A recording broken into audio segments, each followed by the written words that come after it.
Hi guys, good morning. So I wanted to get on here today and talk to you guys about Mercury Retrograde.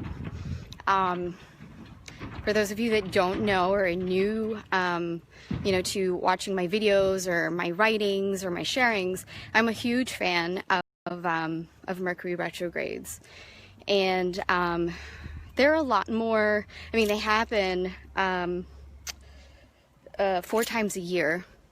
And this year they're happening in all of the fire signs. So something that's important to know is that yes, right now this Mercury retrograde is happening in the fire sign of Aries, but because it's happening in all of the fire signs, it's really activating and catalyzing change, especially because fire elementally, from the, we have elements in nature.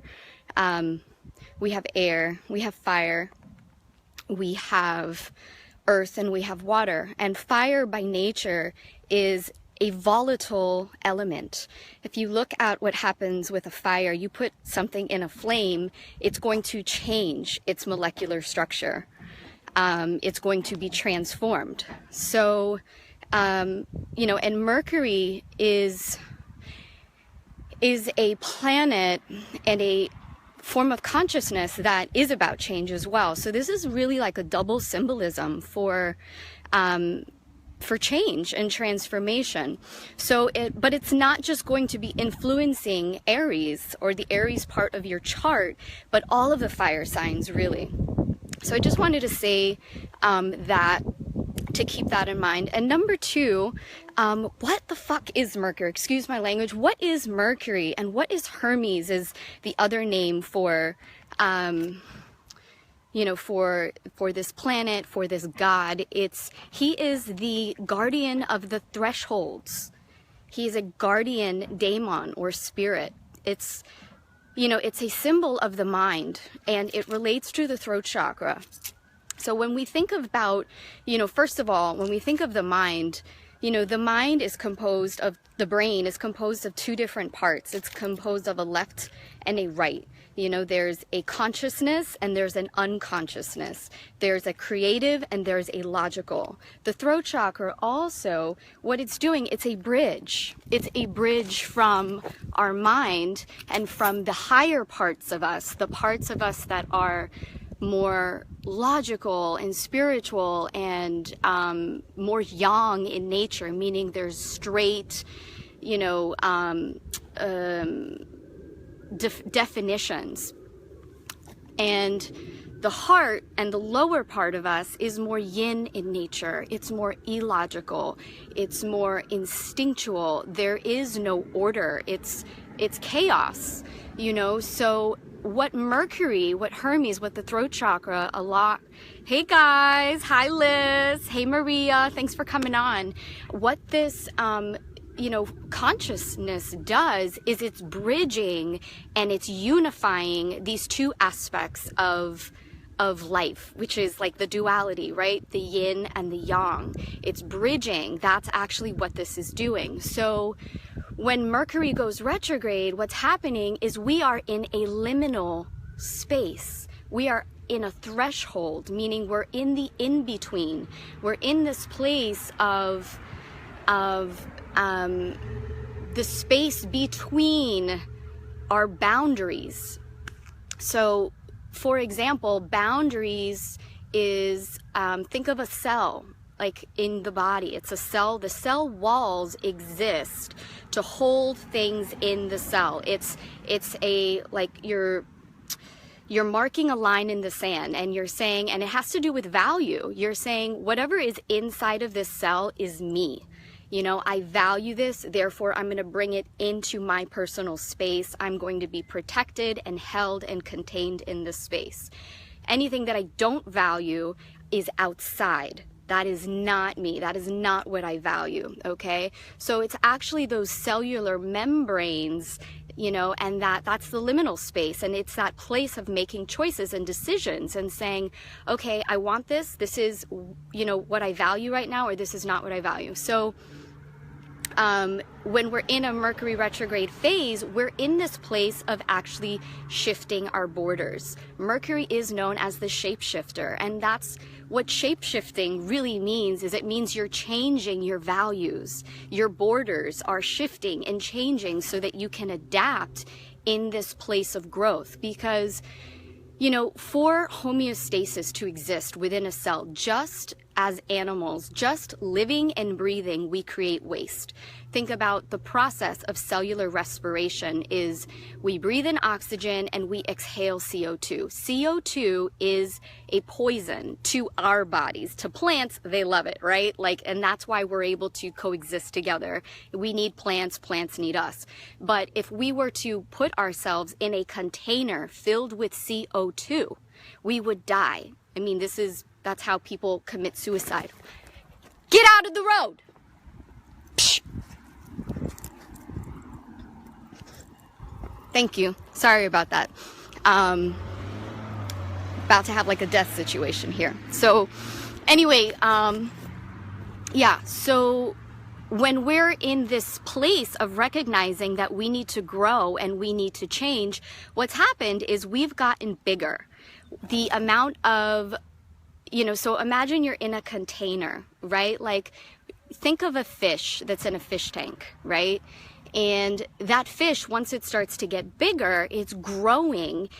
That container that it was in no longer is suitable for homeostasis, because the amount of waste, because it's bigger, it's actually putting out more waste than it's able, you know, to process through efficiently.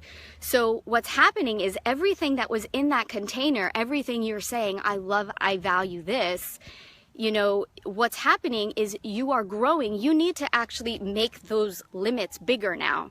You have to go beyond that place of safety, that comfort zone, because that's what a limitation is. It's an expression of love and for safety. Just like when we're children, you know, what mothers do is they make safety, they make safe containers and spaces for the baby, saying this is a safe place, you know, I can hold you in here, you know, but it's no longer appropriate when you're growing, right? That place then needs to become bigger.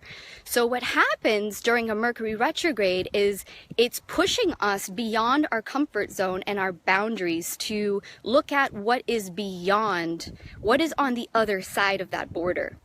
Everything that I think right now that I don't value, you know, is actually what I need to be exploring, because I can't stay in this box, in this limitation anymore, because if I do that, I'm actually killing myself. And that this is a process of, you know, it is a death and a rebirth process. But, you know, so Mercury he is during this retrograde phase, he is exploring the underworld.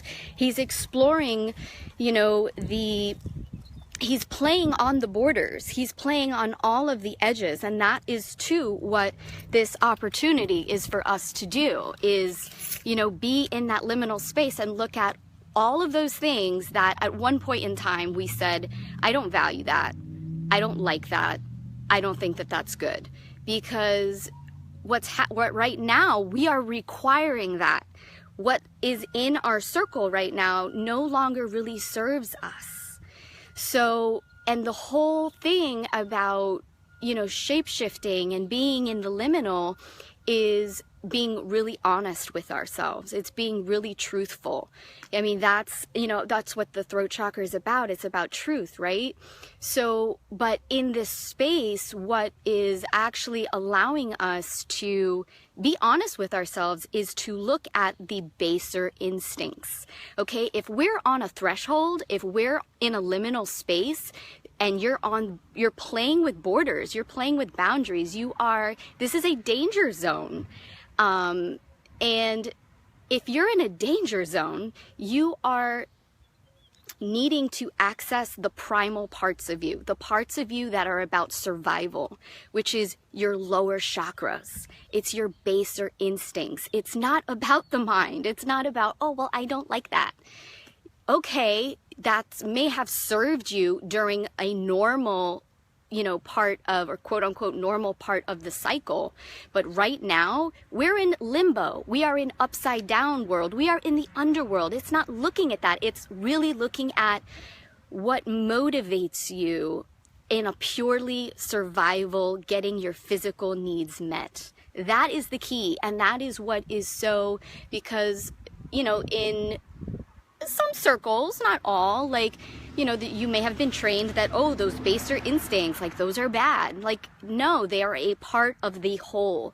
And to push them and suppress them down and to be like, oh, like, well, that's not me. You don't know what you are right now.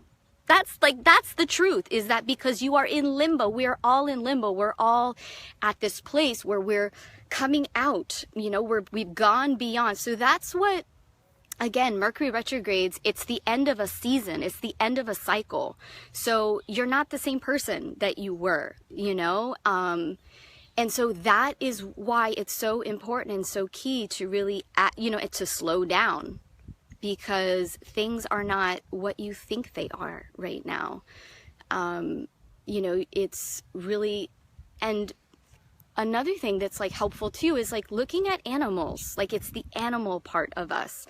So I've made a rituals. They're called Mercury RX Racy rituals, and I titled this because, you know, this Mercury retrograde is in the sign of Aries. You know, so it is the fire element that's really about stuff that is like that enrages you and that makes you be filled with passion, and it's dangerous. Fire elementally is a dangerous, quote unquote, I mean, it's beautiful and it mesmerizes us, but when you touch it, you could get burned.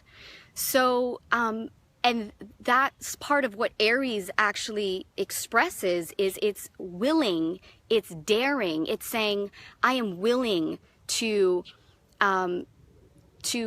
put myself in scenarios that would challenge me, you know, because by doing that, I can actually realize my strength. I can realize my God power. I can realize my courage. And so, yes, so these rituals are designed specifically for you to engage with this every day as a practice of how can I reignite the flame within me? How can I learn more about how to believe in myself? You know, you're not going to learn, you know, how to believe in yourself by doing the same things you've always done. You have to challenge yourself. And there's a special way to do it. You know, there's so much, and Brett, I thank you so much for, you know, the good words, and also Gary, Kate, and you guys are like, I love like your perspectives, and what I've learned about the Mercury retrogrades is, you know, it's not this time to like just sit there and, well, I can't do anything because Mercury retrograde. No, like this is actually when you should be doing things, but you have to do it in a different way. It's about really understanding the fundamentals, like what is Mercury, what is this cycle about, what is that within me. So and again, like you guys are always saying, it's like it happens like for half of the year. Do you think that that means half of your life every year should be, you know, not doing anything? No, it's just doing things in a different way.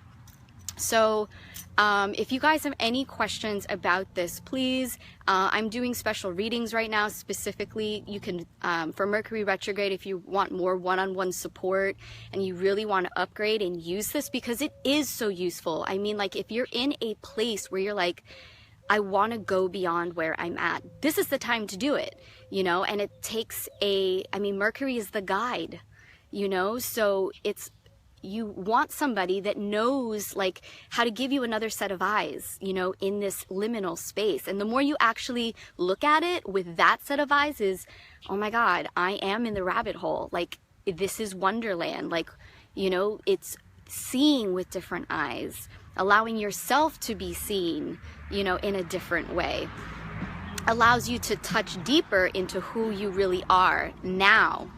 Because we're always changing and growing. Life is about change. There is a time and a purpose for everything under heaven. So there's a time to be, you know, logical and cool-headed and to use my mind and my intellect. And there's a time not to do that. There is a time to be quote unquote bad. There is a time to be, you know, more brutal even, you know, like that's the nature of the cosmos. Is there's, I mean, the I Ching and the principles of Chinese medicine clearly states this, that there's a whole spectrum of possibility of life, and to take out one of those and say, well, I'm not going to be that. By nature, what you are doing is limiting yourself, you know, and we are limitless if we allow ourselves to say, I am that, and reintegrate those parts of us that we want to push down. So, and sometimes we need help seeing that, because there's purposes, there are guardians at the gate for a reason, to keep us protected if we're not ready for it. And that's a choice, right? And the more we know ourselves, the more that we're able to kind of go into those places and get the hidden jewels, get the gems, get all of the things. The cave you fear to enter holds the treasure that you seek. Joseph Campbell, who was, I think, a Mercury in Aries. So that's another great resource, is start looking at Campbell's work. Because, you know, or even Einstein, you know, who else was Mercury in Aries? You can look that up, like on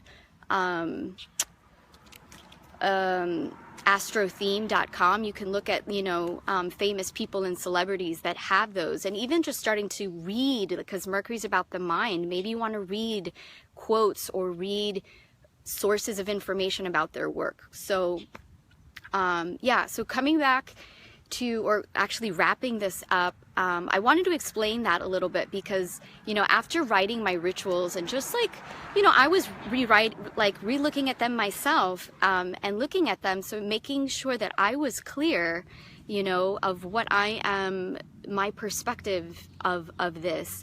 And I feel that this is, yeah, like it's so helpful when we just look at things in a different way. So they're really fun. I've already been having fun with them. I've been seeing how it's really reigniting my own personal fire, really changing and transforming those parts of my chart, my astrological chart in my life. So go check them out. They're on my website, which is my name, stephaniecrystalpierre.com. Or if you follow me on Instagram, I'm Siren, creatrix. The link in the bio has all of those resources, whether you want to do the rituals, whether you want to do a one-on-one reading. I'm even doing perfumes right now for the fire elements, which is another great way to bring in that inspiration, that air quality. And what scents do is they actually work, because when you're breathing and scents, they go into the nose and into the limbic system of the brain, which is it's the reptilian part of our brain. It's the part that has to do with memory, with habit, with the subconscious. So working with scents right now, you know, or I mean, if you're just into working with the subconscious, that's what scents do, and that's why they're so powerful.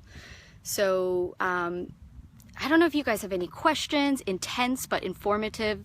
Loxley, like intense and informative, not but. You know me, Scorpio South Node here, and my stellium. So yes, I am intense. Let's see. Oh, I'm glad that you enjoyed, Trisha. Awesome. Very, very cool. Hi, Cherise. Long time no see, sister. That's another thing too, is I forgot to mention this, is so during Mercury retrogrades, it tends to bring back people, you know, from our past, because it's allowing you to see something, to revisit something again, and being like, huh, like what was the purpose of this, you know, of that relationship? You know, what did I value about them? Who am I now? You know, do I still value that? Yes or no? So like old flames, even like old, you know, because it's Aries, I've been finding like really reflecting on all of my own athleticism and like all of the different sports that I've practiced, my training techniques, my martial arts, and really like looking at that again and reintegrating that, you know, and seeing how that has served me in the past and if it still serves me now. So again, it's Aries, you know, so really that's the themes, you know, that's up, is that warrior, Khaleesi, fire energy. All right, mwah, love you guys. Have a gorgeous, fantastic day. Take in the sun wherever you may be. Thanks for tuning in. Love you guys. Mwah, bye.